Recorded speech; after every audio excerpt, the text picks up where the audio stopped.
Hey, Carlos Garcia here with Eng Garcia Properties. Thanks for coming back to our video blog.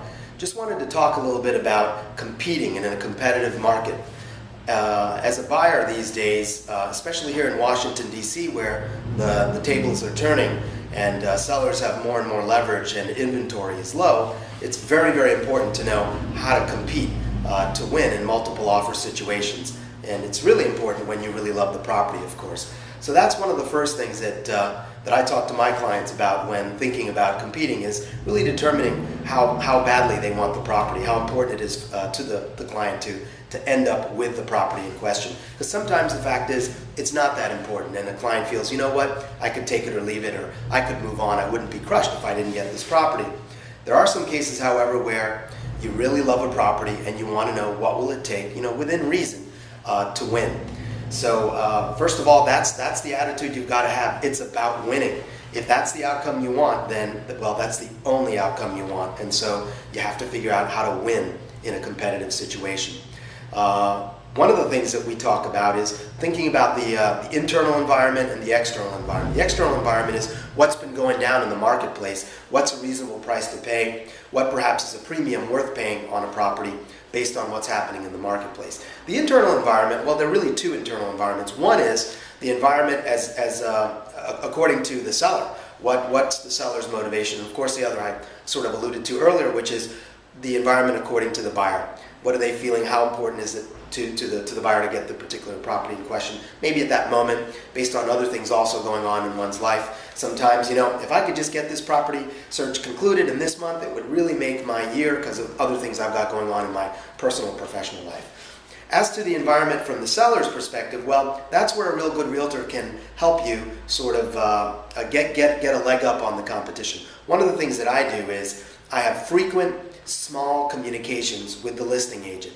And what I'm doing is I'm trying to get little bits and pieces of intelligence. I'm trying to also establish a relationship if I don't know the agent, or if I know the agent, rapport in the context of this particular negotiation.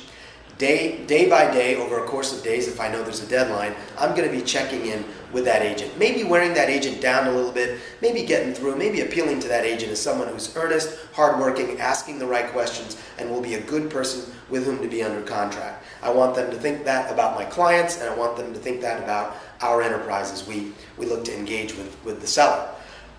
So that's really, really very critical, because that intelligence gathering phase can sometimes make the difference between offering just enough to win, offering hopefully not too much, because sometimes, of course, a major concern when competing is whether you've overdone it, whether you've done more than you needed to do to win. The process is clearly not very transparent, and that's why this is an interesting topic, is because you're really trying to piece together connect all the dots, let's say, and piece together what you do and what you don't know and try to come up with a reasonable approach. Then within the contract offer itself, there are some things that you can do, beginning with limiting your contingencies. Here in D.C., Maryland, and Virginia, a very powerful contingency for a buyer is the home inspection contingency. And one of the reasons is that, unlike other jurisdictions, here in D.C., Maryland, and Virginia, the buyer has the right absolutely just to walk for no reason at all. Any reason or no reason at the buyer's discretion. And this is a very powerful right, and it's one that the seller wishes to limit. And in a competitive situation, while the buyer might not like to have that right limited, that may be a very good thing to do in order to win.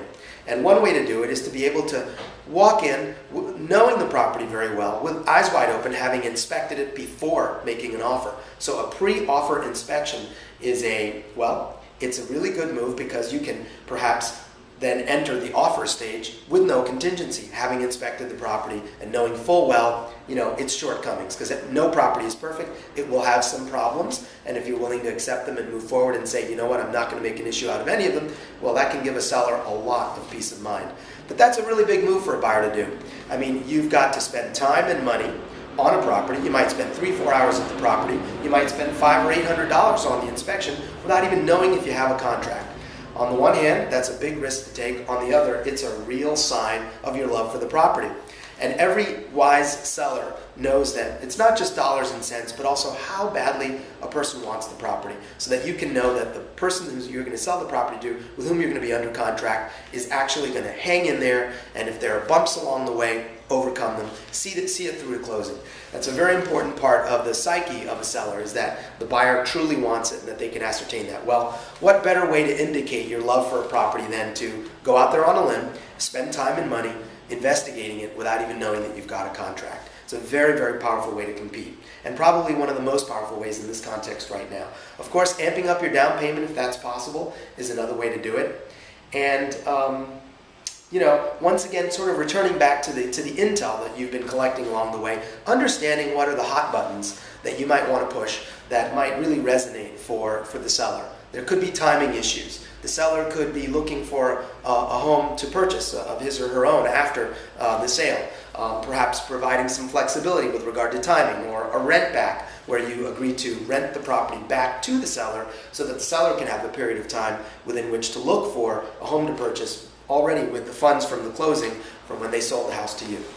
Those are some tips that you should consider, and you know, it is a competitive marketplace, and it's important to have an agent who knows how to ride this process all the way through to a victory if you want the property bad enough.